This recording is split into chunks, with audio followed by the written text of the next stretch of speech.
نبی مکرم صلی اللہ علیہ وآلہ وسلم نے ارشاد فرمایا، مشقت کے وقت کامل وضو کرنا اور مسجد کی طرف کثرت سے آمد و رفت اور ایک نماز کے بعد دوسری نماز کا انتظار کرنا گناہوں کو اچھی طرح دھو دیتا ہے۔ ہادی و رہنما ہمارے علماء، ہو کبھی درپیش جو کوئی مسئلہ، پوچھ لیں حاضر ہوں ہم ان کی بارگاہ۔ الحمد للہ رب العالمین والصلاة والسلام علی خاتم النبیین اما بعد فاعوذ باللہ من الشیطان الرجیم بسم اللہ الرحمن الرحیم الصلاة والسلام علیک یا رسول اللہ وعلی آلک واصحابک یا حبیب اللہ الصلاة والسلام علیک یا نبی اللہ وعلی آلک واصحابک یا نور اللہ۔ مدنی چینل کے ناظرین، پروگرام ہے دارالافتاء اہل سنت، اس میں آپ کو خوش آمدید کہتے ہیں۔ اللہ رب العالمین ہم سب کو احکام شریعت سیکھ کر سمجھ کر ان پر عمل پیرا ہونے کی توفیق عطا فرمائے۔ ہمارے پیارے نبی صلی اللہ علیہ وآلہ وسلم کا فرمان عظمت عالی شان ہے، ان اول الناس بی یوم القیامہ اکثرہم علیہ صلاۃ، قیامت کے دن میرے قریب ترین وہ ہوگا جو مجھ پر کثرت سے درود پڑھتا ہوگا۔ صلو علی الحبیب صلی اللہ تعالی علی محمد صلی اللہ علیہ وآلہ وسلم، صلاۃ و سلام علیک یا سیدی یا رسول اللہ۔ ناظرین کرام، اس پروگرام میں آپ اول تاخیر ہمارے ساتھ شامل رہیں گے تو بہت سے شرعی مسائل سوال جواب کی صورت میں سیکھنے اور سمجھنے کو ملیں گے۔ آج کے ہمارے مہمان مفتی محمد کفیل رضا عطاری صاحب ہیں، ان کو بھی خوش آمدید کہتے ہیں۔ ہمارے پاس کچھ ویڈیو سوالات بھی ہیں تو ہم بڑھتے ہیں اپنے ناظرین کے ان سوالات کی طرف۔ مفتی صاحب سے سوال یہ ہے کہ ایک شخص فرض نماز کی پہلی رکعت میں سورہ فاتحہ کے بعد سورہ ناس پڑھ لے اور دوسری رکعت میں سورہ فاتحہ کے بعد سورہ بقرہ سے سٹارٹ لے، تو کیا اب یہ بھی الٹا قرآن پڑھنے کے حکم میں آئے گا؟ جواب عنایت فرما دیں، جزاک اللہ خیر۔ عام طور پر جو ختم قرآن شریف ہوتا ہے اس میں تو سورہ ناس کے بعد یہ والا حصہ پڑھا جاتا ہے اور یہ ترتیب کے برعکس بھی نہیں شمار ہوتا، لیکن عام نمازوں میں بھی کیا ایسا ہو سکتا ہے؟ کتابوں میں تو یہی بیان کیا کہ اگر سورہ ناس پہلی رکعت میں پڑھے تو پھر دوسری رکعت کے اندر بھی سورہ ناس ہی پڑھے، وہی پڑھے۔ تراویح کے اندر ایک ختم قرآن ہوتا ہے، اچھا وہاں بھی ضروری نہیں کہ الگ الگ رکعات کے اندر یہ ہو، وہاں ایک ہی رکعت کے اندر جو ہے وہ سورہ ناس مکمل کرنے کے بعد پھر جو ہے وہ سورہ بقرہ سے ایک شروع کرنا جو ہے وہ دوبارہ قرآن کی ابتدا اور افتتاح کی طرف جو ہے وہ اشارہ ہے۔ عموماً نمازوں کے اندر ایسا نہیں ہوتا، نہ وہاں پر ترتیب کے ساتھ پورا پڑھا جاتا ہے، تو لہٰذا اگر پہلی رکعت کے اندر کسی نے سورہ ناس پڑھی ہے تو دوسری میں بھی سورہ ناس ہی پڑھے۔ ٹھیک۔ اچھا، ویسے ترتیب برعکس ہو جائے تو اس میں کیا نماز دوبارہ پڑھنی ہوتی ہے یا کیا؟ اگر ترتیب الٹ ہو گئی، مثال کے طور پہ سورہ ناس پڑھ لی اور اب اگلی کے اندر سورہ فلق پڑھ لی، تو جان بوجھ کر ایسا کرنا تو گناہ ہے، تو گناہ گار ہوگا، لیکن نماز پھر بھی دہرانا لازم نہیں ہے، کیونکہ یہ نماز کے واجبات میں سے نہیں بلکہ قرات کے واجبات میں سے، اور اگر بھولے سے ایسا ہوا تو گناہ بھی نہیں ہے۔ اب بھولے سے ایسا ہوا کہ اس نے اگلی رکعت کے اندر سورہ فلق شروع کر دی، تو اب اس بات کی اجازت نہیں ہے کہ اب اس کو چھوڑ کے پھر دوبارہ سورہ ناس کی طرف آئے، صحیح، بلکہ جو سورہ شروع کر دی ہے پھر اسے مکمل کر لی۔ ٹھیک ہے جی، مزید سوال۔ دارالافتاء اہل سنت میں مفتی صاحب سے سوال عرض ہے کہ نماز شروع کرنے سے پہلے جو تکبیر دی جاتی ہے اس میں کوئی اگر ایسا شخص تکبیر دیتا ہو کہ جس کے الفاظ درست نہ ہو، یعنی حی علی الصلاح کی جگہ ای علی الصلاح، تو کیا اس سے نماز میں کوئی فرق پڑے گا؟ اچھا، یہ تکبیر وہ کہہ رہے ہیں اقامت کو بھی تکبیر کہتے ہیں، تو عام طور پہ ہمارے بڑے شہروں میں اس طرح لوگ وہ تکبیر کو صرف وہ تکبیر کہتے ہیں اللہ اکبر، کبھی مائک بند ہے یا مائک چل ہی نہیں رہا، اتنے لوگ ہیں تو کوئی پیچھے مکبر بن جاتا ہے، وہ تکبیریں کہتا ہے۔ تو اقامت کو کیا ایسا شخص دے سکتا ہے کہ جس کے الفاظ کی ادائیگی درست نہ ہو؟ یہ اذان ہو یا اقامت ہو، دونوں ہی ایسے شخص کو کہنی چاہیے جس کی درست تلفظ ہو، ادائیگی درست ہو۔ اگر کوئی شخص ایسا کہہ لیتا ہے اقامت کہ جس کا تلفظ درست نہیں ہے تو وہ اقامت ہوئی نہیں، تو دوبارہ اقامت کہہ لینی چاہیے، یا وہ لفظ اگر کسی سے غلطی سے نکل گیا تو وہ اس کو ریپیٹ کر کے درست کر کے اس جگہ پر پڑھ لے. لیکن اگر نہ ریپیٹ ہوئی نہ اس لفظ کو درست کیا تو اس کے بعد پڑھے جانے والی جو جماعت ہے وہ بہرحال ادا ہو جائے گی، اس جماعت کو لوٹانا واجب نہیں ہوگا. البتہ یہ ضروری ہے کہ چاہے اذان ہے یا جس کو درست طریقے سے کہنا آتی ہو. کئی دفعہ بعض بوڑھے افراد یا بعض نوجوان بھی خاص طور پہ آپ اعتکاف کے دنوں کے اندر دیکھتے ہیں کہ جو ہے وہ یہ چاہتے ہیں کہ بھئی ہم بھی جو ہے نا یہ ثواب کمانے کے لیے اقامت کہنا چاہتے ہیں یا اذان دینا چاہتے ہیں. تو اس صورت کے اندر اولاً پہلے جو ہے وہ مؤذن صاحب سے اجازت بھی لیں اور ان کو سنا بھی دیں کہ آپ کو درست جو ہے وہ اذان و اقامت دینا آتی ہو، ٹھیک. تو ہی آپ دیں، ورنہ آپ جو ہے وہ ثواب کی بجائے الٹا جو ہے وہ گناہ جو ہے وہ حاصل کریں گے جب آپ درست تلفظ نہیں ادا کریں گے. تو اس بات کا خیال رکھنا ضروری ہے. اقامت کا تکرار نہیں ہے، یعنی اس کو اعادہ نہیں دوبارہ جو ہے وہ اس کا اعادہ جو ہے وہ نہیں کیا جائے گا. اور پھر ایسے لوگ بعض اوقات اثر و رسوخ رکھنے والے یا مسجد میں وہ زیادہ کچھ حیثیت رکھتے ہیں یا بولتے ہیں، تو ان کے شر سے بچنے کے لیے بھی لوگ ان کو مزید کچھ کہہ نہیں پاتے، لیکن ان کو تو اللہ سے ڈرنا چاہیے کہ اگر صحیح نہیں پڑھ رہے تو یہ کام چھوڑ دیں. بالکل وہی اصل یہ مقصد ان کا بھی یہی ہے وہاں پر، کیونکہ دیکھیں وہاں پر جو کوئی بھی شخص اقامت کہنے کے لیے آیا ہے وہ وہاں پر اس وقت اپنا اثر و رسوخ دکھانے تو آیا نہیں، وہ ثواب کا معنی آیا ہے. جب ثواب کے بجائے الٹا گناہ مل رہا ہے تو اس کو یہ چاہیے کہ وہ اپنے اس کام سے باز آئے. ہاں اپنے تلفظ کو جو ہے وہ درست کر لے، پھر اس کے بعد مؤذن صاحب کی اجازت سے جو ہے وہ آپ اقامت کہہ لیں. جی مزید سوال. ہمارے ہمسائے میں ہیں، ایک بیوہ عورت رہتی ہے، اس کی 3 بچیاں ہیں، 1 بچہ ہے. کیا ہم ان کو خرچ کے لیے یا ان کو کپڑوں کے دینے کے لیے اپنی زکوٰۃ میں سے پیسے دے سکتے ہیں؟ دیکھیے دار و مدار اس پر ہے کہ وہ اگر مستحق کے زکوٰۃ ہیں تو آپ ان کی ملکیت کر دیں. اب وہ اس سے چاہے کپڑے خریدیں، چاہے اس سے اسکول کی فیس ادا کریں، چاہے اس سے کھانے کا کوئی سامان لائیں، وہ جو دل چاہے کریں. صرف بیوہ ہونا یہ مستحق کے زکوٰۃ کی شرط نہیں. اسی طرح یتیم ہونا بھی. اسی طرح یتیم ہونا بھی جو ہے وہ شرط نہیں ہے. ہو سکتا ہے کہ یتیم ہو اور اس کا باپ جو ہے وہ جائیداد چھوڑ کر مرا ہو، جس کی وجہ سے وہ مستحق کے زکوٰۃ نہ ہو. صحیح. یا اگر وہ بچے نابالغ ہیں تو ان کا دادا جو ہے وہ مستحق کے زکوٰۃ نہ ہو. اسی طریقے سے بیوہ ہے لیکن اس کے پاس زیور ہے یا اور کوئی ایسا مال ہے یا اس کو اپنے شوہر کی جائیداد میں سے اتنا حصہ مل رہا ہے جو حاجت اصلیہ سے ابھی زائد ہے اور وہ زکوٰۃ اس کے نصاب کو پہنچتا ہے کہ ایسی صورت میں اس کے لیے زکوٰۃ لینا جائز نہیں ہے. اچھا یہ چیزیں بھی دیکھی جاتی یہ ہیں. چیزیں دیکھنا ضروری ہیں. تو لوگ عموماً یہ سمجھتے ہیں کہ بیوہ ہے یا یتیم ہے تو بس یہ زکوٰۃ کے مستحق ہے. تو یہ ضروری نہیں ہے کہ ہر بیوہ اور یتیم مستحق کے زکوٰۃ ہو. جو مستحق کے زکوٰۃ ہو کہ اس کی ملکیت میں 52.5 تولہ چاندی کی مالیت کے برابر حاجت اصلیہ سے زائد کسی بھی قسم کا مال موجود نہیں ہے تو ایسی اور وہ جو بیوہ ہے وہ سیدہ اور ہاشمیہ بھی نہیں ہے تو اب ایسی صورت میں آپ اس بیوہ کو دے سکتے ہیں. اب بیوہ کی آپ نے ملک کر دیا، اگر وہ مستحق زکوٰۃ ہے تو وہ چاہے اپنے اوپر خرچ کرے، چاہے بچوں پر خرچ کرے، کسی بھی چیز میں خرچ کرے. آپ زکوٰۃ جب دیتے ہیں تو آپ اس کو اسپیسیفک نہیں کر سکتے مستحق زکوٰۃ کے لیے. صحیح کہ جناب آپ نے اس کام میں خرچ کرنا ہے. آپ نے اصل میں اسے مالک کر دیا، اب وہ جہاں چاہے خرچ کرے تو اس کا اسے اختیار ہوتا ہے اور اس پر ناراض بھی نہیں ہونا چاہیے. بعض لوگ اس پر بھی جو ہے وہ ناراض بھی کہ بھئی ہم نے تو اس کام کے لیے دیتے، انہوں نے دوسرے کام میں استعمال کر لیے. ہاں چاہیے یہ کہ جو شخص بسا اوقات سوال کر رہا ہوتا ہے، اب وہ سوال اس نے کسی ایسی چیز کے لیے کیا کہ بھئی میں مستحق ہوں، مجھے اس چیز کے لیے پیسے چاہیے. جی بالکل. اب اس کی مدد کی لیکن دکھ رہا ہے کہ اب وہ اس چیز کو چھوڑ کے اور فضولیات کے اندر جو ہے وہ خرچ کر رہا ہے، تو اب ایسی صورت کے اندر اس کا یہ انداز بھی ٹھیک نہیں ہے. بہرحال دار و مدار مستحق کے زکوٰۃ ہونے پر ہے، تو اگر وہ مستحق کے زکوٰۃ ہیں تو آپ دے سکتے ہیں اور اس میں آپ کوئی بھی شرط نہیں لگا سکتے، کوئی پابندی نہیں لگا سکتے. ان کی ملکیت جب ہوگا تو وہ جہاں چاہے استعمال کر سکتے. اچھا اس میں جیسے قریبی بھی بعض رشتہ دار ہوتے ہیں اور وہ ان چیزوں کا خیال رکھتے ہیں. اب سامنے والے کو پتہ ہے کہ یہ معاملات اس کے ہیں، اسکول کا مسئلہ ہوگا، بجلی کے بل کا ہے، یہ تو وہ خود تعاون کر رہا ہوتا ہے یا کسی سے کروا رہا ہوتا ہے، لیکن وہ متعین چیزیں ہوتی. اگر یہ نہ کریں گے تو وہ اپنی مرضی سے کہیں بھی خرچ کیا اور اس چیز کے لیے پھر وہ ان کے سامنے بیٹھے ہوں گے کہ میرا یہ مسئلہ تو میرا حل نہیں ہوا، یہ بل ہے میں نے کہاں سے دینا. اب اگر کوئی بل لے کے کسی کے پاس جاتا ہے کہ بھی میرا اتنا ایکسٹرا بل آ گیا ہے، میں مجبور ہوں، بجلی کٹ جائے گی،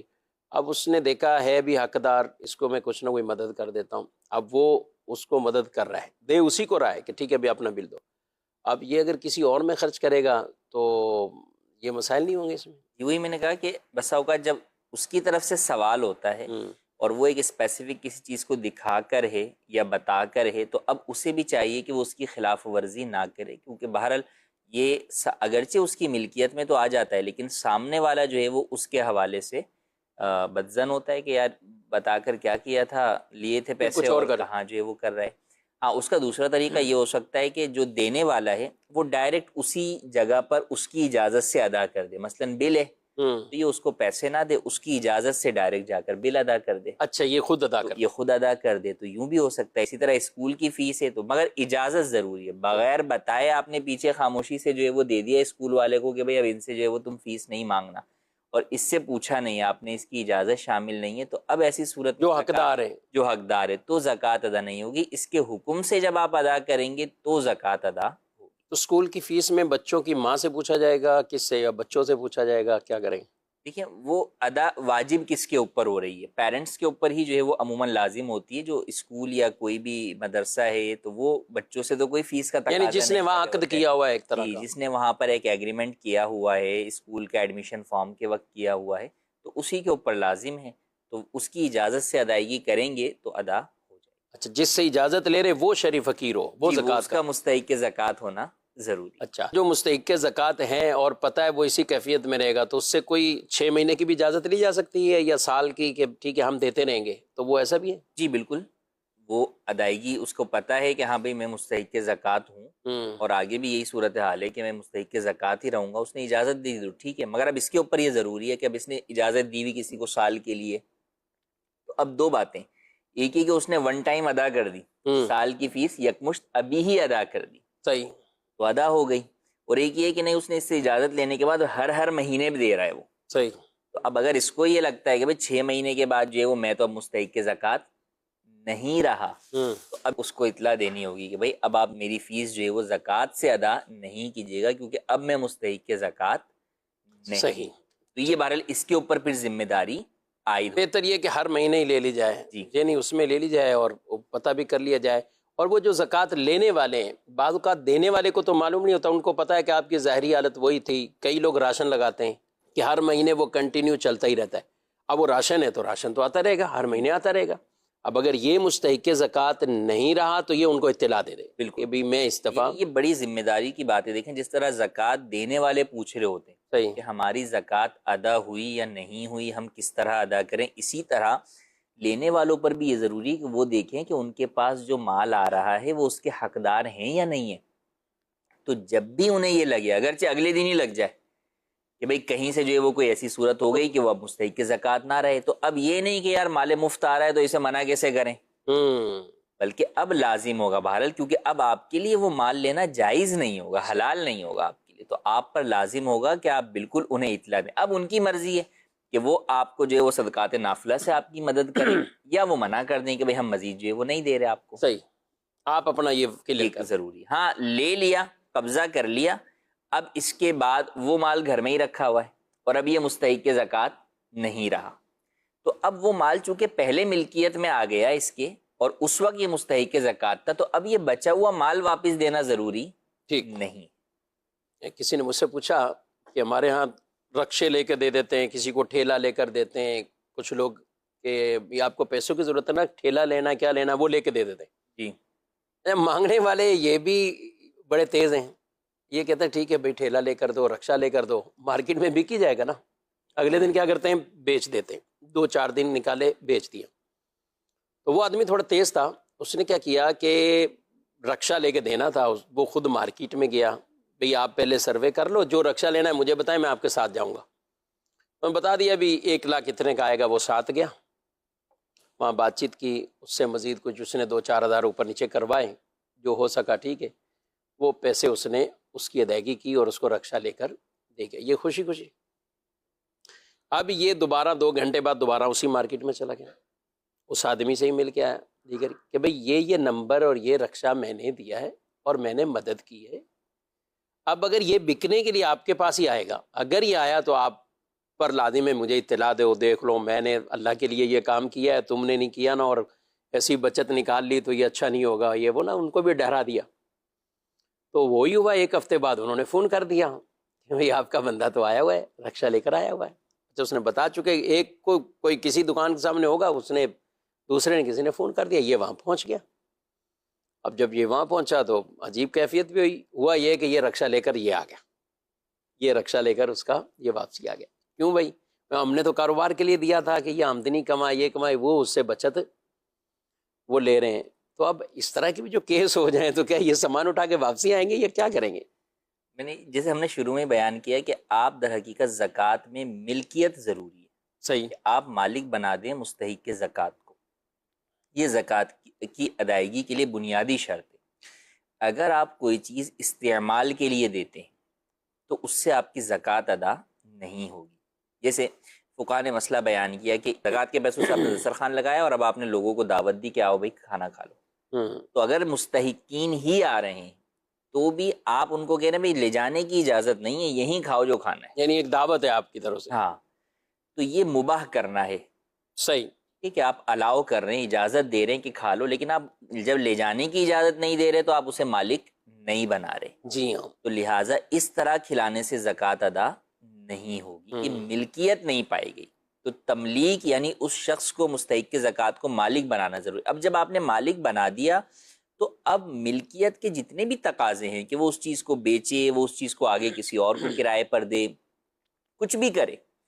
وہ بہرحال اس کا شرعی اعتبار سے اختیار رکھتا ہے۔ ہاں، یہ ایک الگ پہلو ہے کہ اخلاقی اعتبار سے اس کا جھوٹ بول کر وہ چیز دینا سامنے والے کو، چیٹ کرنا کہ یار میں یہ کروں گا حالانکہ وہ نہیں کر رہا، صحیح، تو وہ اپنے اس جھوٹ کی وجہ سے، اس دھوکے کی وجہ سے وہ گناہ گار ہوگا۔ لیکن بہرحال جب آپ نے اس کو مالک بنا دیا تو اب ایسی صورت میں اب آپ اس سے واپس نہیں لے سکتے کہ بھئی تم نے جو بولا تھا اس میں تو استعمال نہیں کر رہے، یا تم یہ کام ہی نہیں کر رہے، تمہارا رکشہ تو اتنے دن سے کھڑا ہوا ہی ہے، تم تو چلا ہی نہیں رہے، جو بھی وجہ ہے، تو بہرحال آپ اس سے وہ چیز واپس نہیں لے سکتے۔ اور لوگوں سے بھی کہیں گے کہ اگر اس طرح آپ مدد لیتے ہیں تو اس طرح سامنے والے کو ایسا بدظن نہ کر دیں کہ لوگوں پہ اعتماد اٹھے تو پھر لوگ اپنی زکاتوں میں غفلت برتتے ہیں، اور وہ اس طرح کا تعاون کرتے نہیں لوگوں سے۔ اب ایک نے چیٹ کر دی اور 4 کیس بالکل جنون آ رہے ہیں، بالکل صحیح ہیں، تو وہ پھر ان کے بارے میں بدگمان ہوتے ہیں کہ نہیں یہاں پہ بھی وہی معاملہ رہے گا۔ تو دونوں طرف کے لوگوں کو بہرحال اس میں شرعی مسائل بھی سیکھنے چاہیے کہ کہیں یہ زیادتی نہ کر لیں، زکوٰۃ کی ادائیگی کرنے کے بعد اب یہ زکوٰۃ کا مال وہ خود حاصل نہ کر لیں، ان کو بھی بہرحال اس کا خیال وہ رکھنا ہوگا۔ جی مزید سوال۔ یہ جو ہم بچوں کی سالگرہ بناتے ہیں یہ ضروری ہے، کچھ سنت ہے یا ویسے بناتے ہیں؟ اور دوسرا ہم پڑھتے ہیں اذان سے پہلے حضور صلی اللہ علیہ وسلم پر سلام بھیجتے ہیں، یہ بھی سنت ہے کوئی یا ویسے ثواب کے لیے پڑھتے ہیں؟ جی سالگرہ بھی سنت ہے، کیا حکم ہے؟ سالگرہ سنت نہیں ہے اور مستحب بھی جو ہے وہ نہیں ہے، ایک جائز کام ہے، مباح کام ہے۔ اب اس میں پہلو ہے کہ آپ کس اعتبار سے سالگرہ منا رہے ہیں۔ سالگرہ کا جو عام طور پر معاشرے کے اندر انداز رائج ہے، اس میں تالی بجانا بھی ہوتا ہے، غبارے پھوڑنا بھی ہوتا ہے، اچھا بسا اوقات میوزک بھی ہوتا ہے، تو یہ چیزیں ناجائز ہیں، ان کی ہرگز اجازت نہیں ہے۔ ایک یہ کہ بچے کا 1 سال پوری ہو گئی، شکرانے کے طور پر جو ہے وہ آپ اللہ پاک کی بارگاہ میں جو ہے وہ شکر بھی ادا کر رہے ہیں، خوشی ہے کہ بھئی بچہ بڑا ہو گیا 1 سال، اس اعتبار سے خوشی کا اہتمام کر رہے ہیں، تو اس میں شرعاً کوئی حرج نہیں۔ ٹھیک ہے، ناجائز امور نہ کیے ناجائز امور سے بچنا ضروری ہے، باقی سنت یا مستحب نہیں ہے، ایک جائز کام ہے جبکہ جائز طریقے سے منایا جائے یا کیا جائے۔ اگر اس میں کوئی بھی ناجائز چیز ہوتی ہے تو بہرحال پھر اس سے بچنا ہوگا یا اس ناجائز چیز کو آپ کو اس سے دور کرنا ہوگا۔ اچھا، اس میں یہ تو ہو سکتا ہے جیسے اب اس میں کھانے کا کچھ انتظام کیا، کچھ اور اس طرح کے، اور قریبی رشتہ داروں کو بلایا، ان میں اچھی نیتیں بھی کر لیتے ہیں کہ رشتہ دار آپس میں ملاقات ہو جاتی ہے، ان کے کھانے کا میں انتظام کر لیتا ہوں، یہ چیزیں تو ان اعتبار سے یہ مستحسن درجے تک، اور یہ صلہ رحمی والا، صلہ رحمی کے اندر ایک دعوت کا ایک موقع، جیسے عقیقہ جو ہے وہ سنت ہے، لیکن اس کے اندر بھی اصل یہ کہ عقیقہ تو ذبح سے ادا ہو جاتا ہے، لیکن اس میں طریقہ یہ بیان کیا گیا کہ بھئی 3 حصے کریں، ایک رشتہ داروں کے لیے، غربا کے لیے، اور ایک اہل خانہ کے لیے۔ تو اسی طریقے سے اگر کوئی شخص جو ہے وہ سالگرہ کے موقع کے اوپر یا اس طرح کی کوئی بھی تقریب، اچھا یہ صرف اسی طرح نہیں، ہم دیکھتے ہیں کہ بچوں کی مختلف تقاریب جو ہے وہ گھر والے مناتے ہیں، بچے کا اچھا رزلٹ آ گیا یا بچے نے تکمیل قرآن کریم کر لیا، تکمیل حفظ جو ہے وہ کر لیا، تو یہ تمام چیزیں در حقیقت شکرانے کے طور پر بھی بندہ جو ہے وہ کرتا ہے، اور ساتھ ہی ساتھ یہ مقصد ہوتا ہے کہ جو دیگر احباب ہیں ان کی ایک جو ہے وہ گیدرنگ ہو جائے گی، ایک ملاقات ہو جائے گی، ان کے لیے کھانے کا اہتمام ہو جائے گا۔ تو یوں اچھی نیتوں کے ساتھ کریں گے تو ان نیتوں کی وجہ سے یقیناً ثواب کے حقدار ہو جائیں گے۔ ماشاء اللہ۔ بہرحال ان میں چاہے گیدرنگ رشتہ داروں کی بھی ہو، ظاہر ہے اب آپ اپنی بہنوں کو ہی بلائیں، اپنے بھائیوں کو بلائیں گے تو ظاہر ان کے بچے اور آپ کے بچے، اب ان میں جو بیٹیاں ہیں تو ان کے آپس میں لڑکوں کے ساتھ ظاہر ہے کزن ہیں اور وہ غیر محرم ہیں، ان کے پردے ہیں، تو اس طرح کے معاملات کا بھی ان کو خیال رکھنا ضروری ہے، اور دعوت اگر اس طور پر کرتے ہیں تو یہ ایک اچھا عمل ہے۔ اچھا دوسرے انہوں نے ایک سوال کیا تھا، اذان سے پہلے کہ درود پڑھنا یہ بھی سنت ہے یا ثواب کے لیے پڑھتے ہیں؟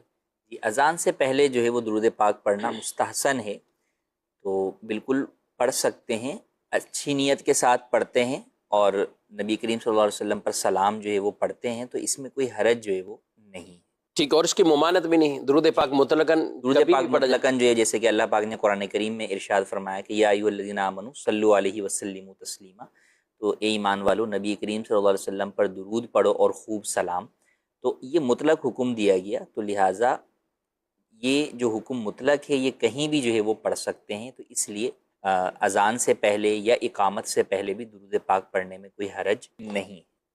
جی مزید سوال۔ جی مفتی صاحب کی بارگاہ میں یہ عرض ہے کہ میں یو کے سے بول رہا ہوں، زور محمد انیس۔ یہ پوچھنا تھا کہ اگر کوئی بندہ کسی شادی شدہ عورت سے نکاح کرے اور اس کے بعد پہلے بھی بچے ہوں تو لیکن اس بندے کے پاس کوئی اولاد وغیرہ جب اس کے پاس نہیں ہے، وہ کہ سنگل تھا لیکن اس نے عورت سے شادی کی جس کے پاس بچے بھی ہیں، تو کیا ان کا بچوں کا نفقہ جو یہ بندے کے ذمہ پہ ہوگا یا کیسے، اس کے بارے میں شرعی حکم یہ ارشاد فرما دیجیے۔ شادی شدہ عورت اب وہ طلاق ہوگی یا بیوہ ہو گئی؟ میں جی۔ پہلے حیران ہوا کہ شادی شدہ عورت سے کرے گا شادی، بچے والی عورت سے ہاں یوں کہہ لیں کہ تو مطلقہ ہے یا بیوہ ہے۔ ہاں اس طرح کا سوال ہو تو اس میں یہ بھی وضاحت ہو جائے تو اور اچھی بات۔ بہرحال ان کے بچے ہیں پہلے سے، اب وہ بیوہ ہیں یا طلاق یافتہ ہیں، کوئی یہ شخص اگر شادی کرتے ہیں کوئی بھی کرتے ہیں تو اس کا خرچ کون ہے؟ دیکھیے ان بچوں کا جو نفقہ ہے وہ ان کے والد پر ہے۔ صحیح۔ بچے جب تک نابالغ ہیں تو ان کا نفقہ باپ پر ہے، لڑکیاں ہیں تو ان کا نفقہ ان بچیوں کی شادی ہونے تک ان کے باپ پر ہے، بچیوں کے جو حقیقی باپ ہے۔ اور بہرحال اس شخص کے اوپر ان کا نفقہ شرعاً واجب نہیں، اس پر اپنی بیوی کا نفقہ تو واجب ہے، لیکن بیوی کے جو بچے ہیں ان کا نفقہ واجب نہیں ہے۔ لیکن اگر یہ ان کے اوپر بھی خرچ کرتا ہے اچھی نیت سے تو بالکل ثواب کا حقدار ہوگا، منع بھی نہیں ہے کہ یہ خرچ نہیں کر سکتا، تو اس کے لیے خرچ کرنا بھی جو ہے وہ جائز ہے اور اچھی نیت کے ساتھ ثواب کا بھی حقدار ہوگا، البتہ شرعاً اس پر نفقہ واجب نہیں۔ اور کئی اعتبار سے اگر دیکھیں تو وہ بچے اس کے ساتھ رہنے کے معاملے میں بھی کہ اگر پہلا جو شوہر ہے جس نے طلاق دے دی ہے، تو اگر یہ عورت جب کسی اور سے نکاح کرتی ہے اور یہ شخص ان بچوں کا نامحرم ہے تو ایسی صورت میں حق پرورش ہی اس عورت کا ساقط ہو جاتا ہے ان بچوں سے، اور یہ حق پرورش جو ہے وہ لڑکوں کی عمر 7 سال سے کم ہے اور لڑکیوں کی 9 سال سے کم ہے، تو یہ حق پرورش نانی کے پاس اور اس کے بعد دادی کے پاس چلا جاتا ہے بالترتیب۔ اور اگر لڑکوں کی عمر 7 سال ہو گئی ہے اور لڑکیوں کی 9 ہو گئی ہے تو اب حق پرورش ویسے ہی باپ کے پاس چلا جاتا ہے۔ تو بہرحال شرعی اعتبار سے نفقہ ان بچوں کا ان کے اپنے حقیقی باپ کے اوپر ہی واجب ہے، اور اس شخص کے اوپر واجب نہیں لیکن کرے گا تو ثواب کا حقدار۔ جی مزید سوال۔ دارالفتہ اہل سنت میں سوال عرض ہے کہ ایسی شادی کے جہاں پر رسم و رواج ایسے ہوں کہ گناہ میں پڑنے کا احتمال ہو تو اس میں جانا چاہیے، اور دوسرا دولہا اگر کہیں پہ چاہ رہا ہے کہ اسلامی نقطۂ نظر سے شادی ہو اور والدین نہ مانے تو اب گناہ کس پہ جائے گا اور کس حکمت عملی سے کیا کیا جائے، شرعی رہنمائی عطا فرما دیجیے۔ جی بعض کا دولہا کی چلتی بھی نہیں ہے، یعنی کہہ بھی رہا ہوتا ہے لیکن خاندان والے یا اپنے گھر پہ ہی، جیسے انہوں نے والدین کا کہا تو گھر کے افراد ہی نہیں مان رہے ہوتے۔ غالب گمان جہاں پر بھی ہے کہ آپ اس شادی میں شرکت کریں گے، یعنی 2 سوال ہیں کہ ایک تو یہ کہ شادی میں شرکت کرنا، کہ آپ کسی اور کی شادی میں شرکت کرنے جا رہے ہیں، اور وہاں پر عین جہاں آپ نے شرکت کرنی ہے، جو مجلس ہے جہاں آپ نے بیٹھنا ہے، وہیں پہ گناہ ہے کہ وہاں پر جو ہے وہ گانے بازی آواز میں چل رہے ہیں، تو اب وہاں پر شریک ہونا جائز نہیں ہے۔ تو ایسی جگہ کے اوپر ہاں یہ کہ آپ جائیں گے تو وہ آپ کی اتنی احترام آپ کا کرتے ہیں کہ وہ آپ کی موجودگی کی وجہ سے وہ بند کر دیں گے، صحیح، تو ایسی صورت کے اندر آپ جائیں تاکہ جو ہے وہ گناہ سے لوگ رک جائیں۔ یعنی وہ کہیں کہ یہ عالم صاحب ہیں، عالم کوئی صاحب، دیندار مفتی آدمی صاحب ہیں، خطیب صاحب آ رہے ہیں، تو یار جو ہے وہ بھلے یہی ہو کہ بھئی مثال کے طور پہ یہ جو ہے وہ جب آئیں گے تو ہم بند کر دیں گے، صحیح، اور اگر ایسا نہیں ہے، انہیں جو ہے وہ اس بات کی پرواہ نہیں ہے، تو پھر آپ ان کی وجہ سے اپنے آپ کو گناہ میں نہیں ڈالیں گے، ٹھیک، چاہے وہ کتنے ہی عزیز نہ ہوں اور کتنے ہی قریبی عزیز جو ہے وہ کیوں نہ ہو۔ کئی لوگ اس میں یہ سوچ رہے ہوتے ہیں کہ بہت قریبی عزیز ہیں، ناراض ہو جائیں گے، تو وہاں یہ سوچنا چاہیے کہ ایک طرف اللہ رب العزت ناراض ہو رہا ہے اور ایک طرف جو ہے وہ مخلوق ناراض ہو رہی ہے، تو انڈرسٹوڈ سی بات ہے کہ اللہ پاک کی ناراضگی جو ہے وہ ہم مول نہیں لے سکتے، تو رب تعالیٰ کی نافرمانی والے کام میں مخلوق میں کسی کی بھی اطاعت نہیں کی جائے گی، بالکل اپنے آپ کو ایسی جگہوں سے روکنا ضروری۔ جو دوسرا پہلو ہے کہ بچہ یا بچی کی اپنی ہی شادی ہے، اچھا یہ تو آپ نے بتا دیا کہ وہ نہ جائے، تو اب دولہا کہاں جائے گا؟ یعنی دولہے کی شادی ہے تو وہ کیا کرے؟ لیکن دولہا بھی بہت ساری چیزیں چاہے تو منوا سکتا ہے۔ کئی دفعہ ایسا ہوتا ہے کہ بچے اپنی طاقت سے زیادہ، جو ان کے والدین کی طاقت نہیں ہوتی وہ، لیکن وہ فرمائشی پروگرام کر کے جو ہے وہ منواتے ہیں۔ ہاں، تو اسی طرح دولہا بھی اگر واقعی جو ہے نا سچا اپنی اس بات پہ اٹل ہو کہ بھئی یہ کام نہیں ہونے دینا، تو وہ بھی اس کے اوپر جو ہے وہ والدین کے ساتھ ضد لگا کر بیٹھ جائے کہ نہیں یہ گناہ کے کام ہوں گے تو پھر جو ہے وہ میں نے شادی نہیں کرنی۔ اچھا، تو بالکل اپنے آپ کو گناہ سے بچانا بھی ضروری ہے، اور وہ ہے نا کہ جس کے آنے نہ آنے کی وجہ سے گناہ رک جائے، تو ہاں، اسی بات ہے، دلہا نہیں جائے گا تو یہ شادی ہوگی کیا؟ شادی کیسے ہوگی اور یہ سارے گناہ کیسے یعنی دولہا رکوا سکتا ہے، رکوا سکتے؟ دولہا کے پاس وہ طاقت موجود ہے، اس کو وہ لینی چاہیے طاقت۔ بسا اوقات ایسا ہوتا ہے کہ کئی دفعہ ابھی پچھلے دنوں کی یہ ڈر ہوتا ہے دولہا پتہ چلے شادی روکی نہ، ہاں ہم نے یہ کیا تھا۔ ابھی پچھلے دنوں کی بات ہے کہ ایک صاحب جو ہے وہ نوجوان لڑکا تھا، دارالفتہ میں آیا، تو وہ یہ کہہ رہا تھا کہ بھائی جو ہے وہ منگنی ہوئی ہے، تو اب لڑکی کی جانب سے تقاضا ہے کہ مجھ سے بات چیت کریں۔ صحیح، اب مسئلہ ہم نے سنا ہوا ہے کہ بھائی یعنی منگنی کے بعد تو جائز نہیں ہے، تو لیکن ان کی طرف سے بے حد اصرار ہے، والدین بھی کہہ رہے ہیں کہ بھائی جو ہے وہ بات کرو، تم کیوں بات جو ہے وہ نہیں کر رہے؟ تو بھائی آپ ان کو بتا دیں گے شرعی مسئلہ یہ ہے، تو وہ بولنے لگے میں بتا چکا ہوں، اب میں وہ اور زیادہ اگر ان کی بات نہیں مانوں تو کہیں رشتہ ہی نہ ٹوٹ جائے۔ اچھا، یہ اندیشہ جو ہے وہ تھا ان کو، تو ان کو بہرحال یہی سمجھایا کہ جو ہے وہ یہ چیز نہیں دیکھی جائے گی، کیونکہ ایک طرف اللہ پاک کی جو ہے وہ نافرمانی، اس کی ناراضگی کا معاملہ ہے، تو ہم دنیا کے اندر بہت ساری چیزوں کو دیکھ رہے ہوتے ہیں، تو میں نے ان کو یہ کہا کہ اگر آپ یہ سب کچھ کر لیں گے تو پھر کیا گارنٹی ہے کہ رشتہ جو ہے وہ باقی رہے گا؟ صحیح بات ہے، رشتہ ٹوٹ جاتے ہیں، اور بہت سارے رشتے جو ہے وہ اس طرح کی بلکہ باتوں سے جلدی ٹوٹ جاتے ہیں، جو ہے وہ ٹوٹ جاتے ہیں۔ ہاں، باتوں سے بھی آپ نے صحیح کہا کہ یہ اور جو ہے وہ ٹوٹ جاتے ہیں۔ تو ان کو یہی سمجھایا کہ اللہ پاک کی فرما برداری کریں گے تو آپ یہ سوچیں گے کہ آپ کے ساتھ غلط ہو جائے گا، نافرمانی کریں گے تو سب کچھ ٹھیک ہوگا۔ تو میں نے کہا یہ تو بالکل نہ سمجھ میں آنے والی بات ہے، تو آپ اللہ پاک کی فرما برداری ہی کریں، آسن انداز میں والدین کو بھی سمجھائیں، سسرال والوں کو بھی جو ہے وہ یہ بات سمجھائیں کہ بھئی دین اسلام اجازت نہیں دیتا، تو لہٰذا اس کی اجازت نہیں ہے تو میں نہیں کر سکتا۔ ہاں، دوسرا یہی ہے کہ بھئی ٹھیک ہے آپ لوگ جو ہے وہ نکاح کروا دیں، جب نکاح ہو جائے گا تو پھر اس کے بعد جو وہ لڑکا لڑکی کا آپس میں بات چیت کرنا جائز ہو جائے گا۔ تو یوں ان کو یوں سمجھایا، تو وہی ہوتا ہے کہ جو آپ نے کہا نا لڑکا بس اوقات ڈر رہا ہوتا ہے، یا جس کی بہت عرصے کے بعد شادی ہو رہی ہوتی ہے نا، تو یار اللہ کر کے جو وہ رشتہ ملا ہے وہی پہ تو اب وہی نہ ٹوٹ جائے۔ تو ان سب چیزوں کے اندر اللہ پاک پر بھروسہ، توکل علی اللہ جو ہے وہ بندے کو کرنا چاہیے اور رکھنا چاہیے۔ تو انشاءاللہ جب رب کی فرما برداری والے کاموں میں لگیں گے تو آپ کے حق میں ہو سکتا ہے اس سے اچھی کوئی چیز بہتر ہو تو آپ کو مل جائے۔ اچھا، یہ منگنی والی جو آپ نے بات کی ہے، تو یہ اس طرح اگر دونوں والدین بھی ادھر پریشرائز کر رہے ہیں ادھر کے بھی کر رہے ہیں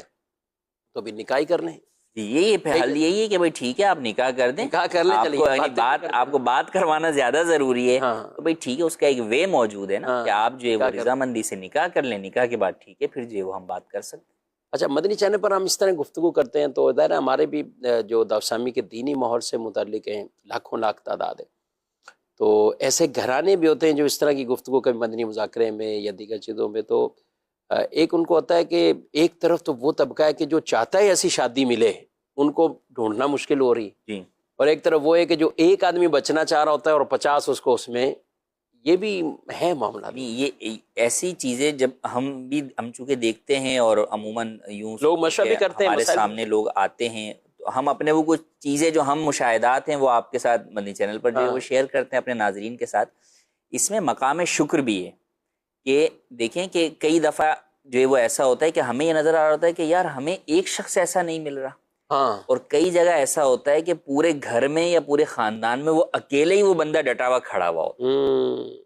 کہ مجھے یہ کرنا ہے، یہ مجھے جو ہے وہ یہ کرنا ہے۔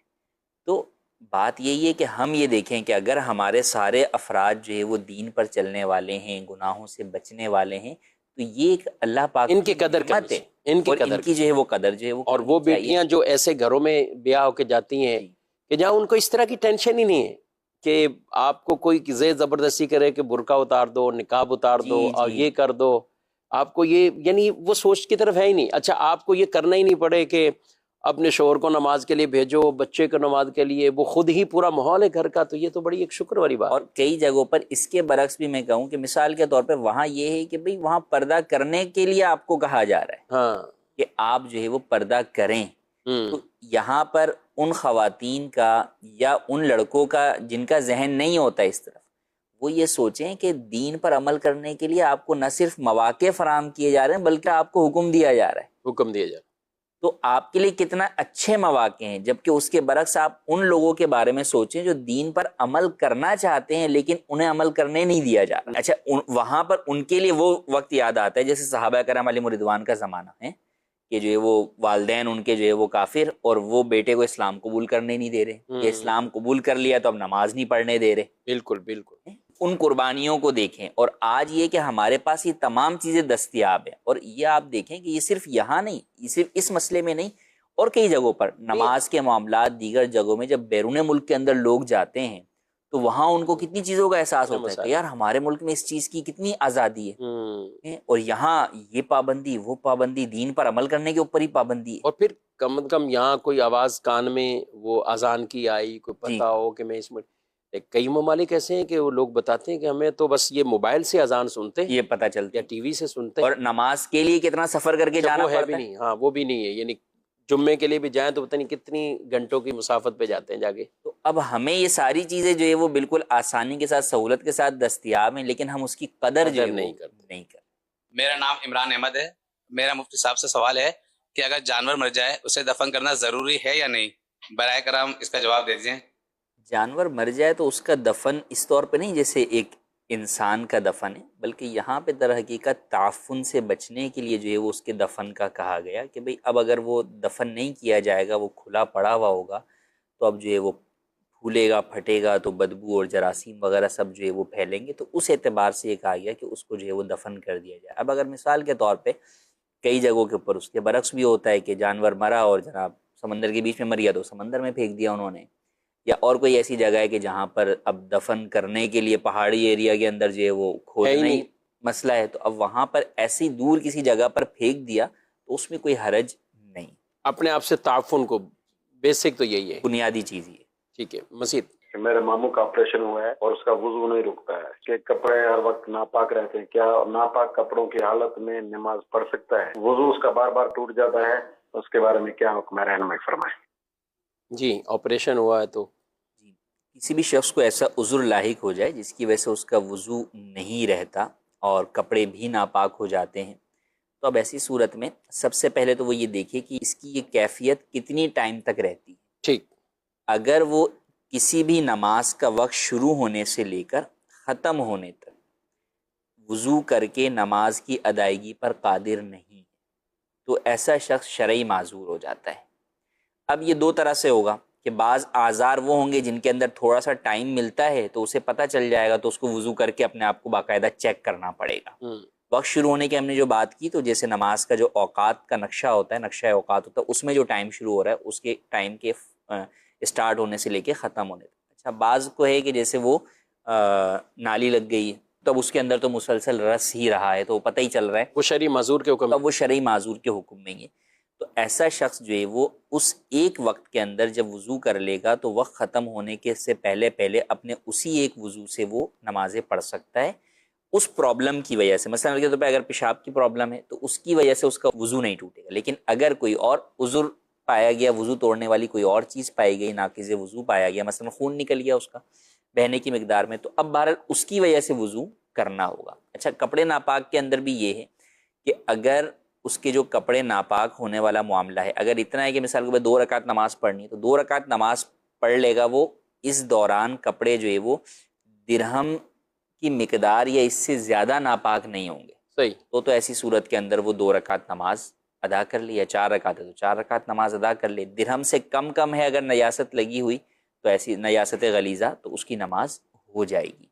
اور اگر ایسا ہے کہ نہیں جناب وہ 2 رکعت نماز بھی یا 4 رکعت نماز بھی نہیں پڑھ سکتا، اس کے فوراً ہی کپڑے جو ہے وہ درہم یا اس سے زیادہ مقدار کے اندر ناپاک ہو جاتے ہیں، تو پھر ایسی صورت کے اندر بہرحال اسی حال کے اندر وہ نماز ادا کر لے گا تو اس کی نماز ہو جائے گی. یعنی اس کے لیے رخصت ہے، کیونکہ بار بار یہ چینج کر کے دوسرے پہنے گا تو وہ بھی دوبارہ ناپاک ہو جائیں گے، وہ بھی ناپاک ہو جائیں گے.